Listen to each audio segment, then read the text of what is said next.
Lions club of Nirmal శాఖ ఆధ్వర్యంలో వివిధ రంగాల్లో ఉత్తమ సామాజిక సేవలు అందిస్తున్న సేవకులను ఘనంగా సన్మానించారు. అధ్యక్షులు లయన్ నర్సయ్య అధ్యక్షతన నిర్వహించిన ఈ కార్యక్రమానికి past district governor lions doctor Prakash Rao chief guest గా హాజరయ్యారు. సామాజిక అవసరాలను గుర్తించి నిస్వార్థంగా సేవలను అందిస్తున్న వారిని గుర్తించి సన్మానించడం గర్వకారణమని వక్తలు అన్నారు.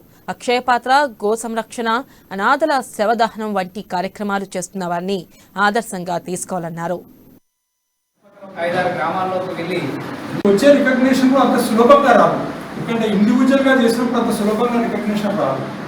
సో ఈ విధంగా మా క్లబ్ ద్వారా మిమ్మల్ని సన్మానించుకోవడం చాలా గొప్ప విషయం, అభినందించాల్సిన విషయం. మేము కూడా సంపూర్ణంగా మీకు సహకారం అందించడానికి ఫ్యూచర్లో ముందుకు వస్తున్నారు మా ప్రెసిడెంట్ గారు. అదేవిధంగా మా లైన్ మెంబర్స్ కూడా కొంత రకాలుగా బస్తీల్లో అట్లా రోడ్స్ పోయినప్పుడు ఒక పోలీస్ డిపార్ట్మెంట్లో మీరు వచ్చి ఇందులో వచ్చి సమాజ సేవ చేయడం చాలా గొప్ప విషయం. నిజానికి వస్తే నేపాల్ కంట్రీలో చాలా మంది పోలీస్ డిపార్ట్మెంట్ నుంచి లైనిజంలో ఉన్నారు నేపాల్. ఎందుకంటే అక్కడ ఎర్త్కేక్ వచ్చినప్పుడు లైన్స్ చేసిన సేవలు గుర్తించి వారు